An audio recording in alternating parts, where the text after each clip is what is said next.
Donc je vous remercie et je vais passer la parole au maître de cérémonie qui, lui, va vous rappeler à l'heure, va vous présenter le programme. Maintenant, moi, je vais m'amuser dans les rangs. Merci.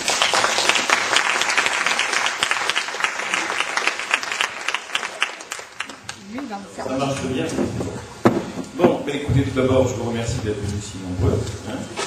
Ce qui prouve quand même qu'on est capable de prendre le relais de Paris et que ce congrès appelé Rencontre astrologique d'Aquitaine est appelé à se développer.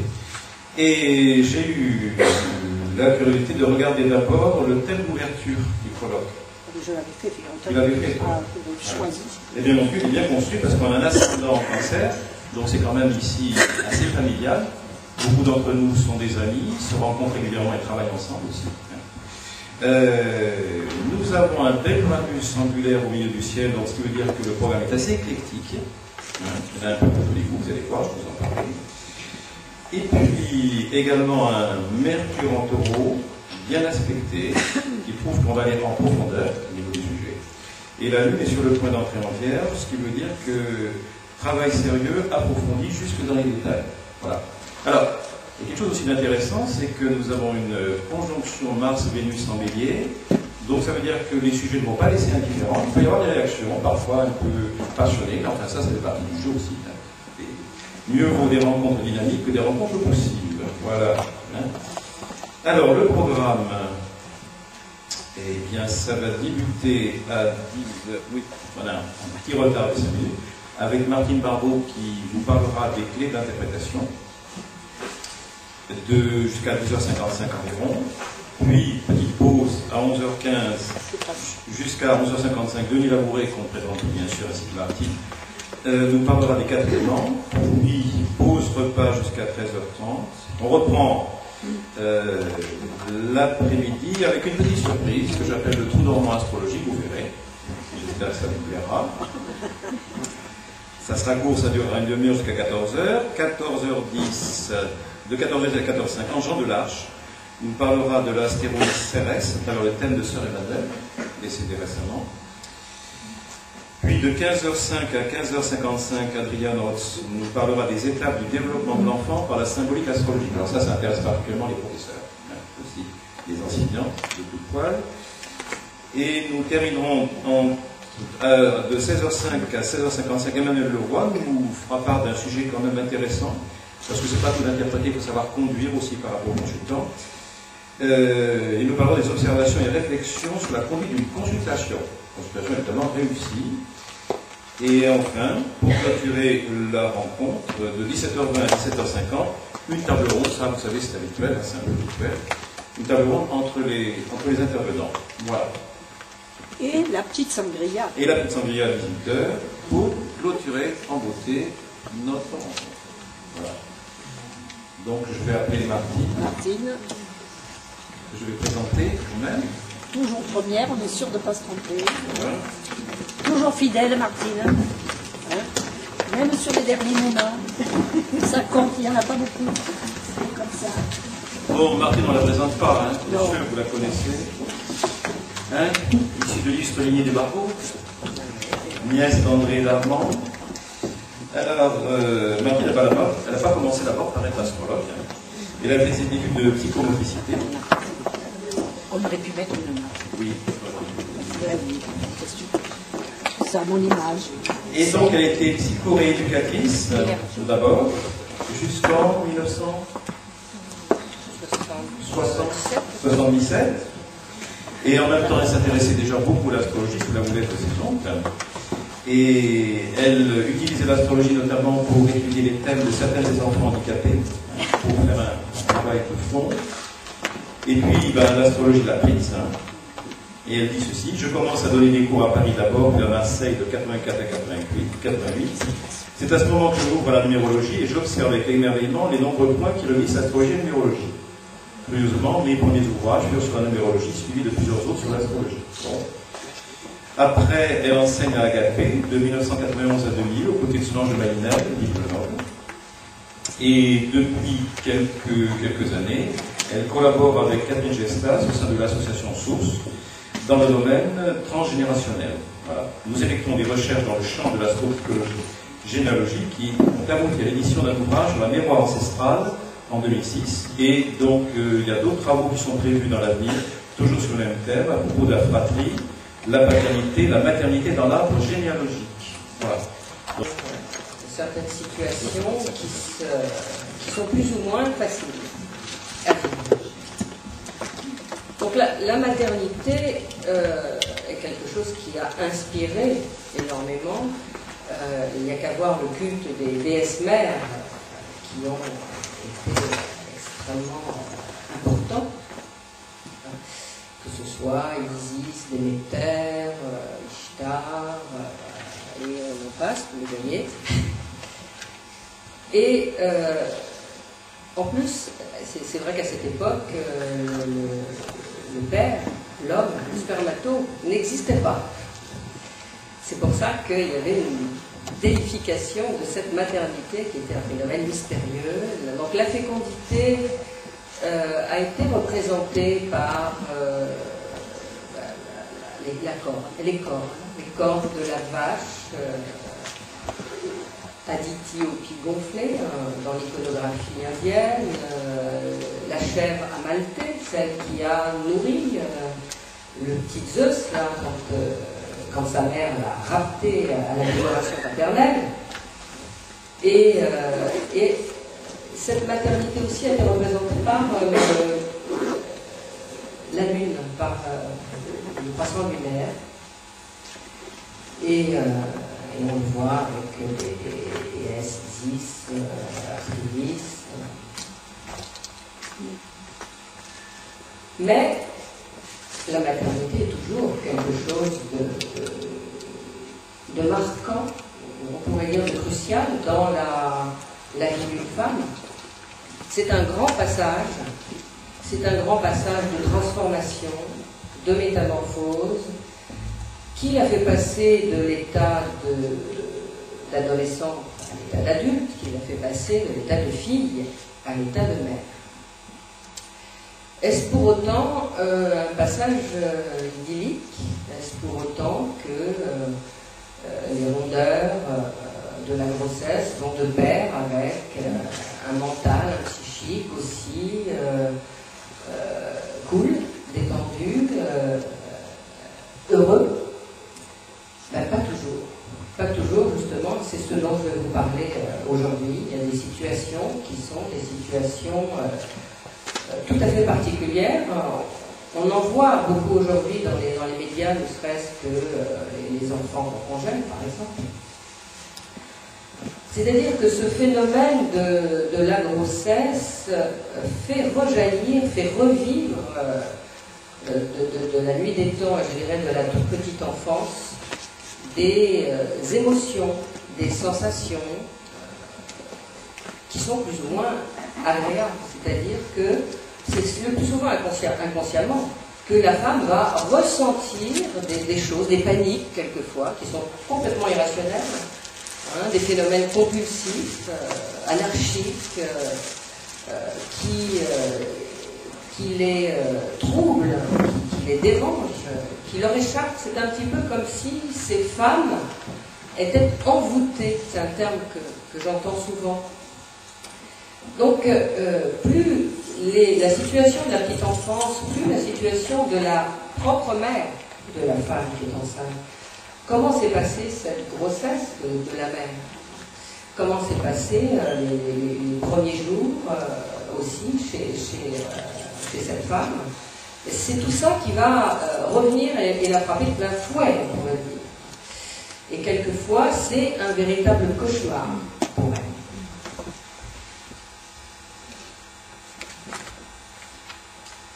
Bien sûr, il peut aussi arriver que la naissance soit agréable.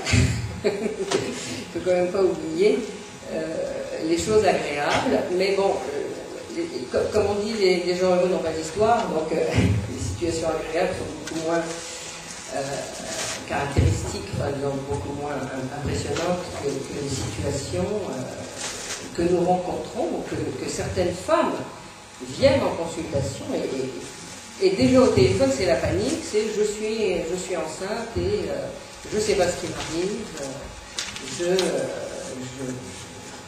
je n'ai qu'une idée totalement compulsive, c'est avorter.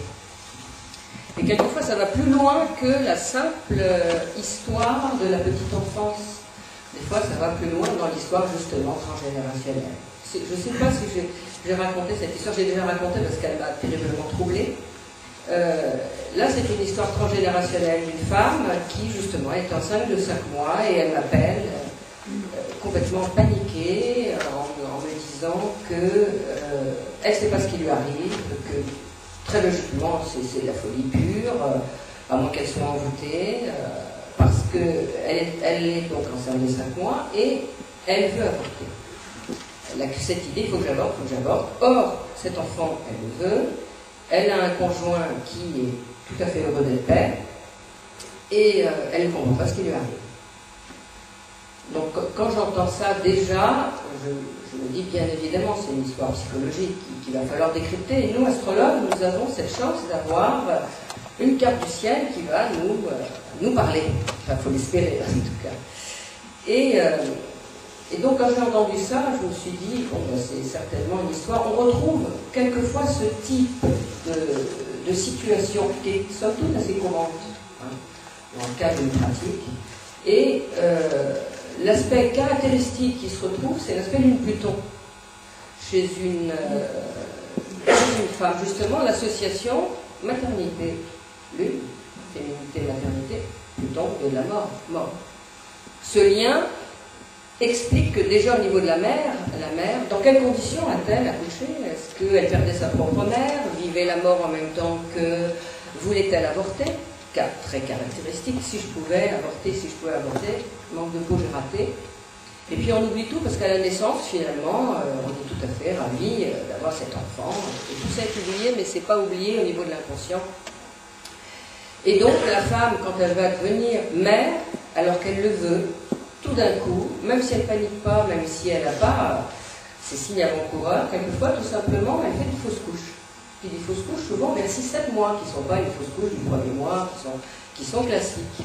Et ça se produit une fois, ça se produit 2 fois, les gynécos ne comprennent pas en disant on ne voit pas ce qui s'est produit. Bon. Donc là, bien évidemment, c'est pas tant tous les gynécos de France et de Navarre qui sont allés consulter, c'est plutôt un psychothérapeute pour essayer de voir ce qui se passe.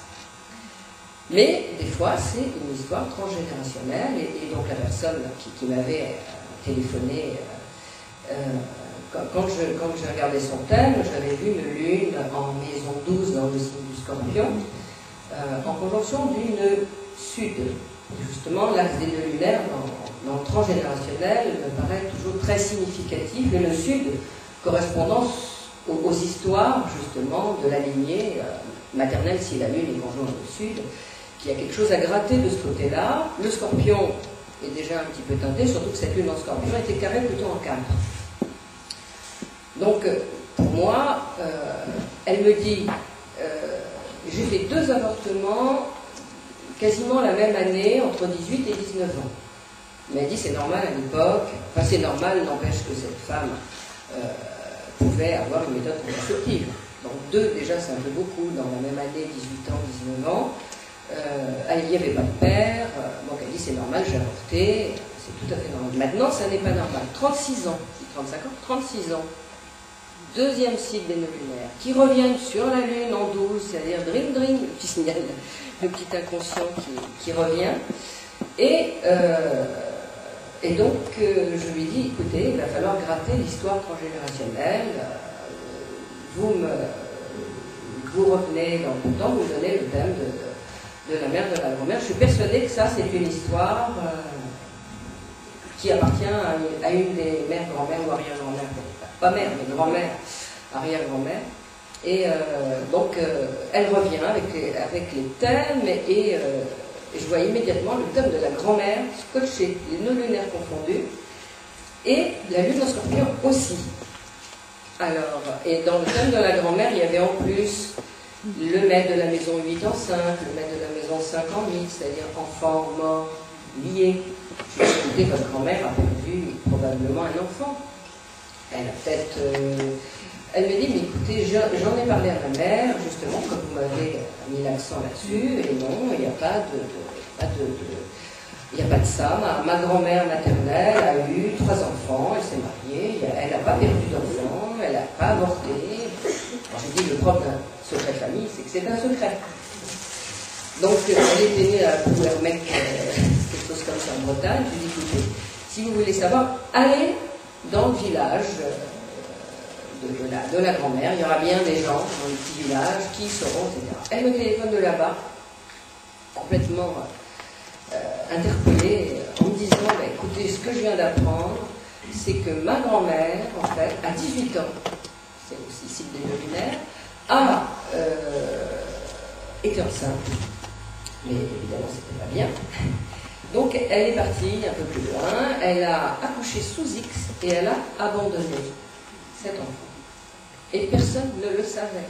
Personne dans la famille, sauf la servante, la fille de la servante qui s'occupait de la domestique, qui s'occupait de la famille. Et quand elle a appris ça, bien évidemment, c'est vraiment impressionnant de voir que, avec ce cycle de l'humain, et remonter à la conscience, à la remontée du tréfonds, l'histoire de la grand-mère que personne ne connaissait. Et quand elle a su évidemment cette histoire, elle a marché tranquillement, elle n'est pas devenue agitée comme elle était, en disant faut que j'avorte, en se disant mais ça va pas. Il y avait une espèce de dédoublement entre je veux cet enfant et il faut que j'avorte. Donc il se passe quand même des choses assez troublantes et impressionnantes, déjà à un simple niveau, au niveau de la mère, ce qu'elle a vécu dans la première partie enfin, la grossesse et l'accouchement. Alors, on va parler de certains mythes, je vais parler de certains mythes, certaines situations plus exactement maternelles, en reprenant le mythe féminin très très particulier, de la Vierge Marie, plus que parfaite, plus blanc que blanc, plus pur que pur, puisqu'elle a eu un enfant sans relation sexuelle. Ça veut dire qu'on est quand même impressionné, nous, dans notre culture judéo-chrétienne, par ce mythe de la pureté. Et en fait, une femme, quelque part, n'est pas une femme, c'est une mère. Ou plus exactement, une mère n'est pas une femme. Et puis bon, c'est aussi important de savoir, quand on étudie ce phénomène de la maternité, que au fil du temps, les liens ont changé. La relation de l'enfant et de la mère, a fortiori du père, avec l'enfant, a terriblement évolué parce que, disons dans les milieux bourgeois, le fait d'avoir une mortalité infantile très importante faisait, est-ce ça ou est-ce tout simplement des habitudes de vie que dans les milieux bourgeois, justement, les enfants étaient en nourrice. Dès qu'on avait un enfant, il était en nourrice, et la nourrice ramenait l'enfant 2 ans après. C'est peut-être aussi d'ailleurs parce qu'il était en nourrice qu'il y avait une séparation trop rapide avec la mère que l'enfant mourait aussi, quelque part. Alors je vais parler du refus de maternité, qui peut se manifester par plein de choses, par l'abandon sous X, par l'avortement. Cet abandon, il peut être lié à plein de choses, hein, le fait qu'il y a une pauvreté extrême, le fait que ce ne soit pas le moment, que cet enfant n'est pas d'un père que l'on a désiré, etc. Même, en fait, nous, astrologues, on ne voit pas forcément de différence entre un enfant qui a souffert d'un abandonnisme grave, c'est-à-dire on l'a abandonné à la naissance, il a été sous X. Un abandonnisme parce que la mère va passer l'enfant chez une nourrice. Un abandonnisme parce que elle retravaille immédiatement, ou elle ne s'occupe pas du tout de l'enfant, ou elle le laisse chez le père. Selon la fragilité de l'enfant. Il y a des enfants qui vont très bien parce qu'ils sont dans des signes d'eau, ils ne sont pas surémotifs, vont beaucoup mieux vivre un certain type de situation abandonnique que d'autres. D'ailleurs, on va voir dans une fratrie, c'est pour ça que j'ai amené le terme de Claude Lanzmann et Jack Lanzmann, il y a 2 frères, ils vivent tous les 2 une même situation d'abandon et ils ne l'interprètent pas du tout de la même manière selon leur thème propre. Mais il faut voir que l'abandonnisme va ensuite porter ses fruits, mais amener ses ravages dans la situation future, dans la situation amoureuse, où il y aura toujours cette hantise de l'abandon qui va se manifester soit par une avidité, c'est des gens qui ne vous lâchent pas, par peur, qui vous surcouvent, pour surtout ne pas être abandonné, ou au contraire des gens qui n'investissent pas la relation. Où on est dans le trop, où on est dans le pas assez, et là on est avec Saturne. Saturne, le renoncement, c'est pas la peine. Si on m'a abandonné, c'est que je ne suis pas mignon, c'est que je ne suis pas beau, c'est que je ne suis pas intéressant. Et il y a toujours ce côté, l'enfant abandonné, entre guillemets, n'a pas été narcissisé. Donc il doutera toujours de lui et d'être aimé. Toujours. Donc, chez Jacques Lanzmann, alors ce Saturne est souvent et pratiquement toujours angulaire dans les cas d'abandonnisme, dans les cas coupés parce qu'on a été en pension, dans les cas de divorce aussi, qui sont aussi des abandons. Il y en a un qui est parti quelque part. On va retrouver assez fréquemment la Lune ou Vénus qui sont liées à ce Saturne. Chez Jacques Lanzmann, il vivra un véritable abandon maternel parce que quand il a 9 ans, elle part de la maison et elle abandonne entre guillemets son frère aîné qui a non plus, je crois, et puis sa sœur. Et dans une interview avec Anne-Laure Ganac, c'est dans un ouvrage qui s'appelle Mère-Fils, l'impossible séparation, l'écrivain raconte la manière dont la mère a quitté le domicile conjugal sans jamais y revenir. Il raconte. C'est une scène que l'on ne pourra jamais me faire oublier. C'était en 1936, donc il a 9 ans. Nous habitions à Vaucresson, dans une minuscule villa qui me paraissait immense à l'époque. J'avais 9 ans, mon frère 1 an de plus, ma sœur 4 de moins. Notre mère nous a demandé de descendre en ville, faire des courses chez l'épicier. Vous ne payerez pas, vous mettrez sur le compte. Alors déjà, ils sont un peu dans l'anti-soulier, puisque le compte était un peu à rallonge. Et ils reviennent malgré tout à la maison avec des denrées. Et qu'est-ce qu'ils voient? Un mot sur la table. Mes chéris, vous avez 3 artichauts et 3 pommes cuites au four. Votre maman qui vous aime et qui part de la maison. C'est quand même un peu traumatisant. Alors regardons le thème de Lanzmann, Jacques, qui est un thème où vous voyez un Saturne à la culmination opposée à Lune, c'est l'axe 4-10, l'axe parental. Plus l'aspect saturnien, Lune, est angulaire, plus l'aspect est fort. Et si on tient compte que Saturne a une maîtrise sur l'ascendant Verseau, on voit, et qui représente le moi, Saturne, on voit que la Lune, la mère, est opposée au moi. Donc ça donne justement la difficulté relationnelle. Il règle aussi compte dans un ouvrage qui s'appelle Le Départ, et sa mère lui a fait un procès. Donc la relation était quand même un peu difficile. Alors que son frère, il a aussi une lune malmenée, une lune qui est opposée à Mars-Saturne, dans le signe du Scorpion. Néanmoins, elle est dans le signe du Taureau. On peut dire qu'elle est en exaltation, mais il y a quand même une sacrée différence dans leur histoire. Parce que c'est pas parce qu'on est deux frères qu'on a la même histoire de relation à la mère et de la relation à la grossesse de la mère. C'est-à-dire que le premier, c'était le fils désiré, choyé, aimé. Donc il a vécu cet amour, cette narcissisation maternelle. Alors que le second, sa mère s'est pas gênée pour lui dire toutes les manières dont elle a essayé pour avorter, les aiguilles à tricoter, le cheval, et les gens passent les meilleurs. Donc en fait, l'abandon des 9 ans était un deuxième abandon. C'était une répétition du traumatisme initial. La violence maternelle. C'est vrai que la violence maternelle, on commence un petit peu à en parler, mais c'était tabou. Les mères sont pures, elles sont aimantes, et c'est terriblement, et encore maintenant tout petit peu moins, mais c'est terriblement culpabilisant pour une mère de ne pas aimer son enfant, de ne pas désirer son enfant. C'est terrible, parce qu'elle a tout le poids de la société sur elle. C'est Mélanie Klein, la première, qui s'est penchée sur la violence maternelle. C'est vrai qu'elle a lu Pluton, lu Mars. On peut comprendre que c'est un sujet qui peut parler chez quelqu'un de travaillé. où elle aborde le thème de la violence du nourrisson vers la mère, la haine du nourrisson vers la mère, parce qu'il ressent la mère haineuse. Elle parle du bon sein, du mauvais sein. Si la mère n'est pas là, pour assurer l'IFEC, si j'ose dire, l'enfant est complètement perdu, mais on sait qu'il est totalement dépendant de la mère, et donc il va avoir des rages, il va avoir des colères, il peut faire que ça, crier, il n'a que ça. Mais cette situation de la toute petite enfance de grande violence, la mère n'est pas là, elle est une mère, j'ai autre chose à faire,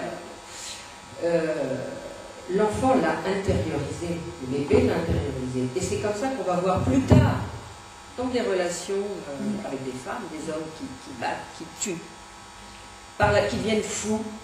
Et c'est des résurgences, on pourrait leur donner, on pourrait comprendre, disons, sans porter des jugements de valeur, qui sont des choses qui étaient enfouies, qui n'ont jamais été verbalisées. Parce que là aussi, l'enfant ne parle pas, il ne peut pas mettre en mots.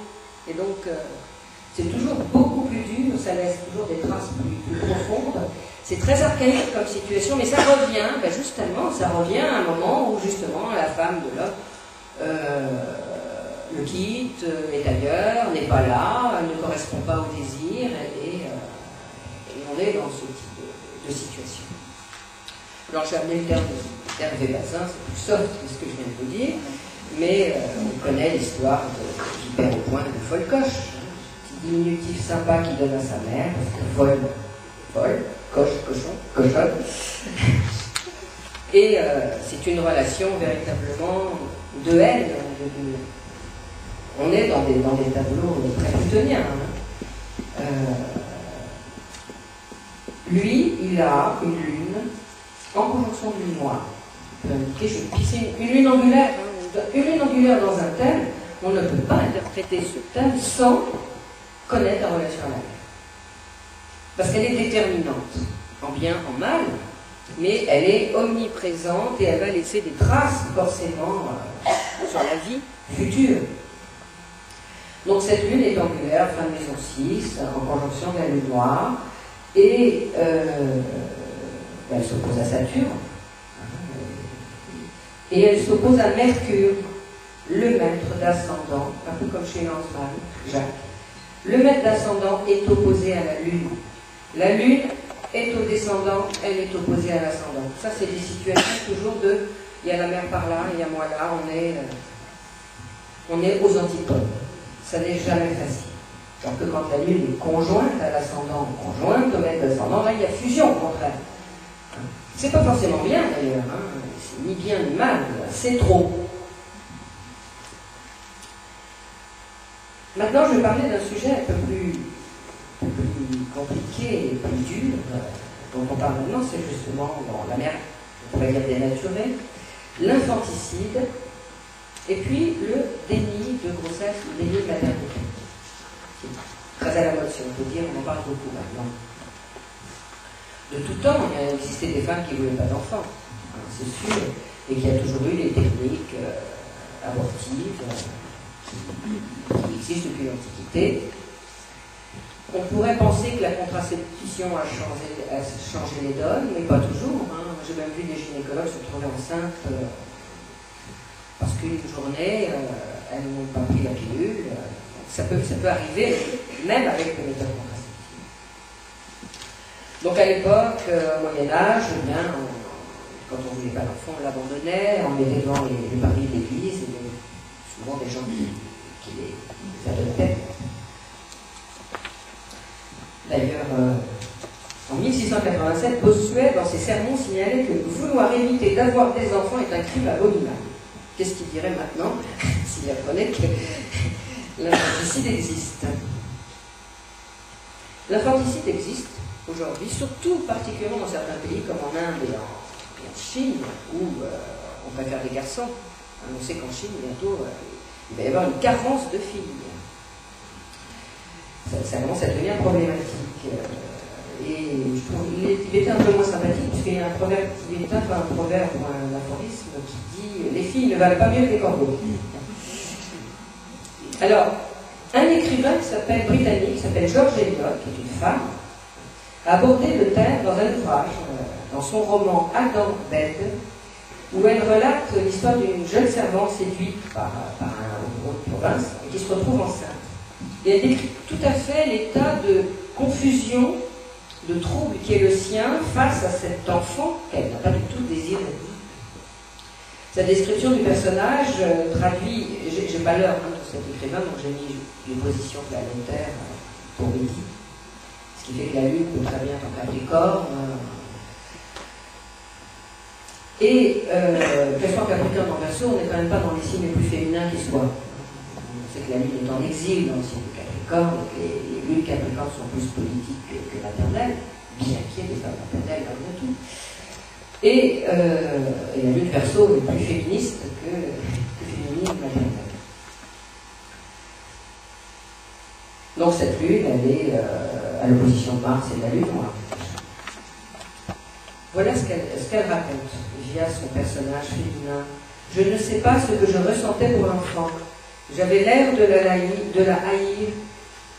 Il était comme une pierre accrochée à mon cou, et pourtant son cri m'a transpercé, et je n'ai pas osé regarder ses petites mains et sa figure.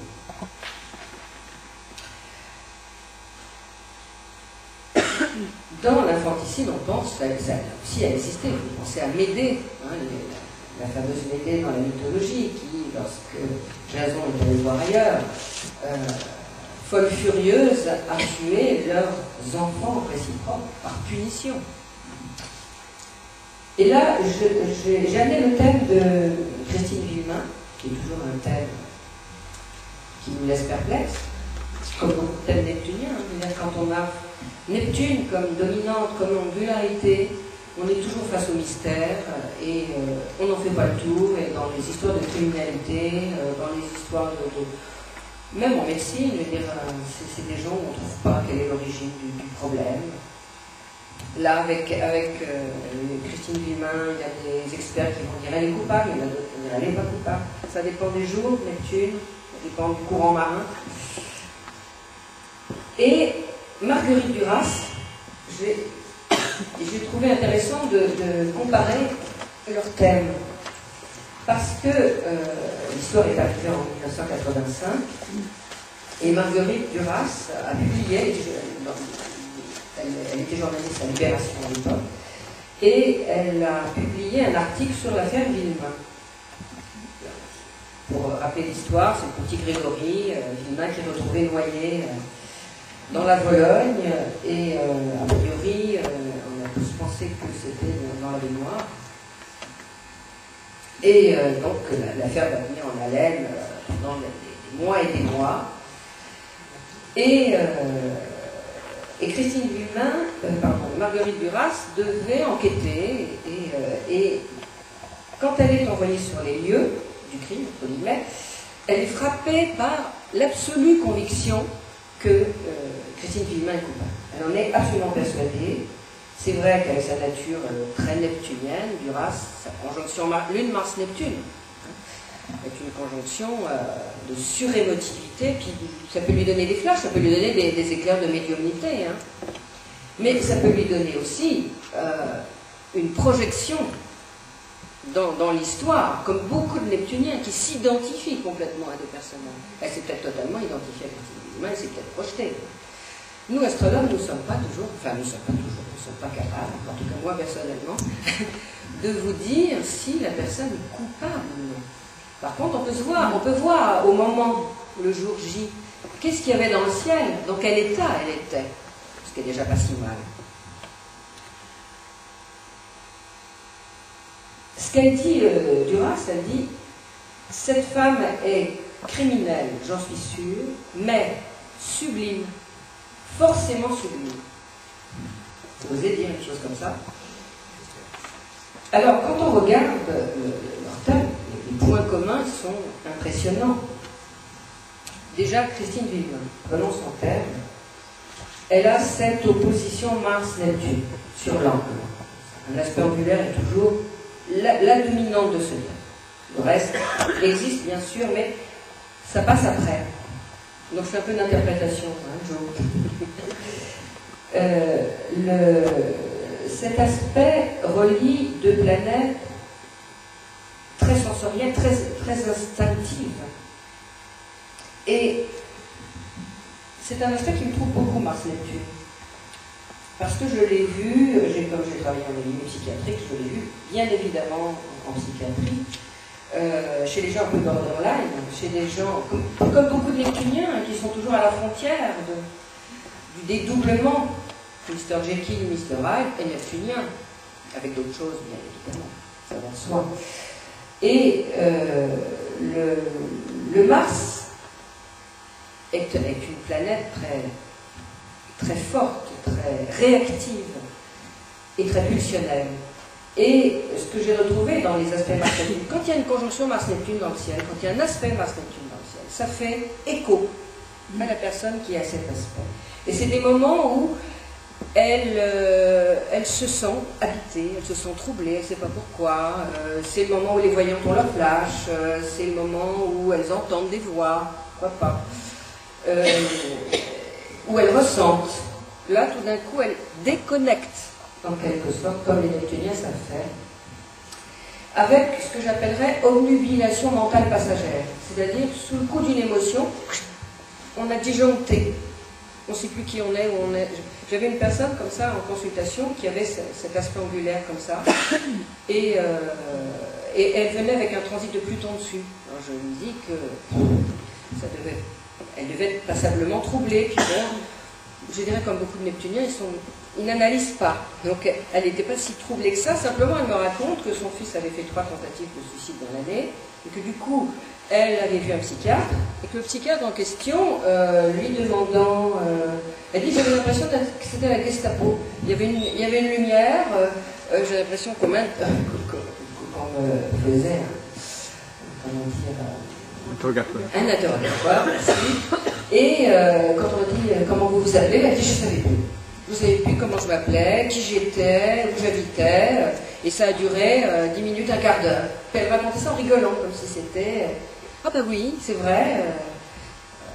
Donc, il y a des moments comme ça, l'émotion de l'interrogatoire qui lui rappelle quelque chose, l'émotion de n'importe quoi. Chez quelqu'un qui a Mars-Neptune, surtout quand cet aspect qui est un aspect très anarchique, c'est comme une lame de fond. Un peu. On ne peut pas grand-chose contre une lame de fond. Et au moment justement où se passe cette histoire, Saturne, chez Christine Villemin, transite Neptune. Donc transite l'aspect Neptune-Mars, révèle donc ce côté flou. Pas étonnant que personne n'y trouvait la situation claire.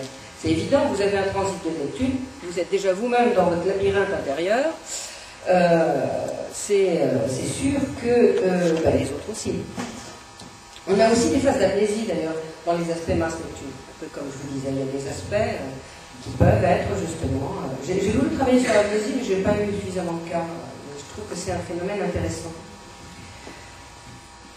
Et justement, la veille ou l'avant-veille de la mort du petit Grégory, il y avait un aspect Mars-Neptune dans le ciel. Donc, elle n'était pas dans son état normal.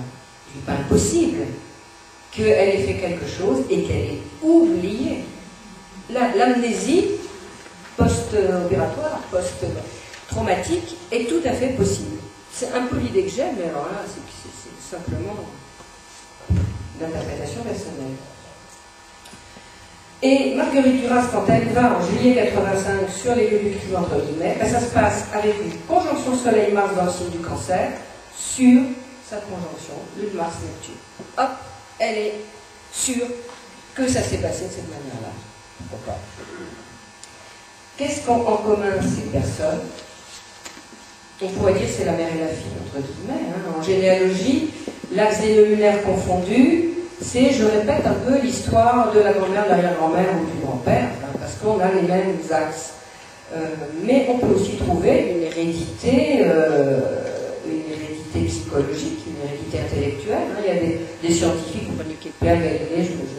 qui ont l'axe des confondus, je ne sais pas, c'est peut-être une erreur, mais il y a dans des astronautes qui ont repris des théories de précédents avec des aspects confondus.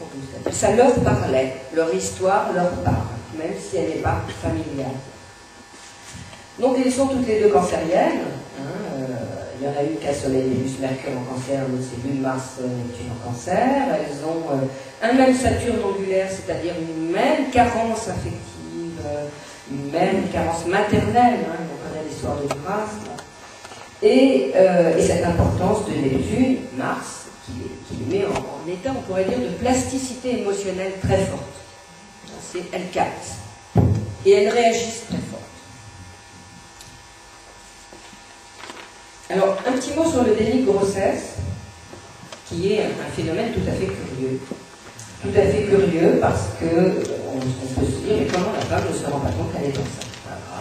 Moi, la première, je me suis fait ce genre de réflexion, disant c'est quand même assez étonnant que le conjoint, que le mari qui vit avec ne se rend pas compte non plus, et a fortiori que le médecin qui ausculte la femme, qui est quelquefois enceinte de 7 mois ou qui va accoucher quelques temps après parce qu'elle a des douleurs, on pense aux coliques néphrétiques, on pense à la gastrite aiguë, on pense au fibrome, on se dit si tout le monde se trompe, c'est quand même qu'il y a quelque chose qui ne se voit pas.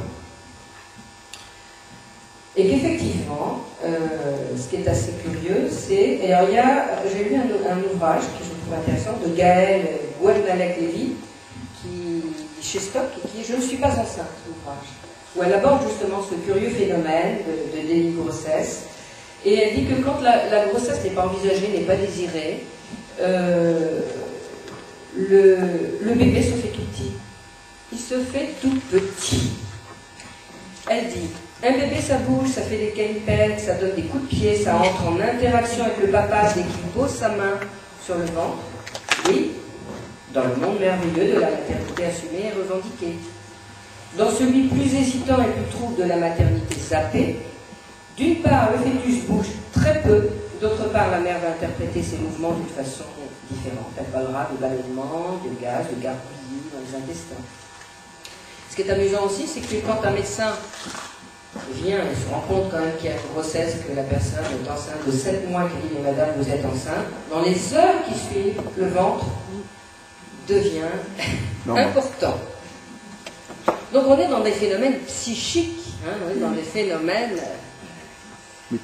qui interagissent sur le somatique, on le sait bien. Alors, un petit truc plus sympathique, la mère juive. Il y a un ouvrage d'Aldo Naouri, Sylvie Angèle et Philippe Guidon, qui s'appelle « Les mères juives n'existent pas ». Il y en a plein d'autres d'ailleurs sur les mères juives. Donc c'est devenu un terme psychologique maintenant, la mère juive. Qu'est-ce qu'une mère juive?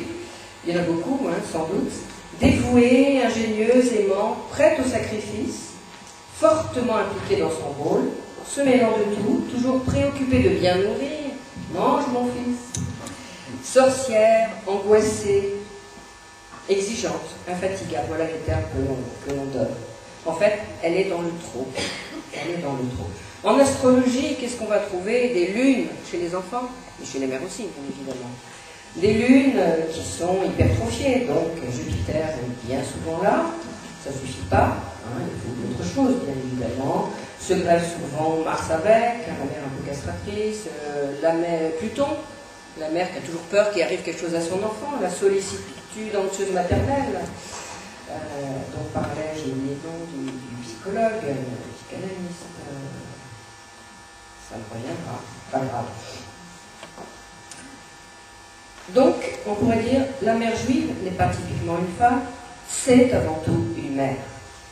Elle se marie pour avoir des enfants, et surtout des fils quand même, sur lesquels elle va projeter toutes ses ambitions, tous ses espoirs. L'humoriste Dan Granger, je ne sais pas si vous avez vu, j'ai vu cette pièce il y a très longtemps avec Marc Villalonga, qui faisait bien la mère juive, qui s'appelle « Comment devenir une mère juive en 10 leçons ». Dont les préceptes sont des opinions. Le premier, restez toute la nuit pour lui préparer un bon déjeuner. Deuxièmement, enlevez-vous le beefsteak de la bouche pour lui donner du gâteau. Troisièmement, acceptez une invitation chez des amis pour qu'il puisse amener une fille à la maison. Quatrième, acceptez la fille avec qui il sort. Cinquième, ne lui dites pas que vous êtes évanoui de fatigue, mais veillez à ce qu'il apprenne que vous n'avez pas voulu qu'il sache. Quand il vient de chez le dentiste, prenez pour vous sa douleur, ouvrez toute grande la fenêtre de sa chambre pour qu'il ait du bon air et fermez la vôtre pour éviter le gaspillage. Donc, j'ai amené le thème d'Yves Robert parce que dans le film, que je pense que tout le monde a vu, un éléphant, ça trompe énormément, où c'est Guy Bedos, le pauvre traumatisé par sa mère, qui est justement Marc Menonga, qui lui pourrit la vie, qui lui fait des chantages en permanence, qui intervient. Vraiment, c'est quand même, même si ça porte à sourire, c'est quand même terriblement handicapant d'avoir une mère juive. On se demande s'il ne vaut mieux pas une mère abandonnée quelque part. Donc, Yves Robert, qui a été celui qui a fait le film, présente déjà un ascendant dans le signe du cancer, qui veut dire chercher la mère dans le cancer, quand même. Donc très concerné par ce domaine. Et sa lune, elle est conjoint Jupiter-Neptune. On est dans la mer et le dévouement qui l'enveloppe, quand même, dans le signe du lion. Quand même une mère fort représentative. Je ne sais pas si vous avez vu, j'ai vu ça récemment à la télé, le film Mon fils à moi avec Nathalie Baye, qui est épouvantablement bien campé par la mère abusive qui est Nathalie Baye vis-à-vis de son fils, où on voit justement qu'elle l'aime, mais sans s'occuper de ce que le fils désire, de ce que le fils aime, etc. Et qu'à la fin, ça finit très mal, où il est obligé de se défendre et de l'agresser, de vouloir la tuer. Ça va très loin. Donc, on a fait un petit tour rapide, bien sûr, des situations, de certaines situations particulières il est toujours intéressant de vérifier lorsqu'on a fait un thème, une femme qui vient en consultation pour une problématique avec un enfant, quelquefois. Voilà.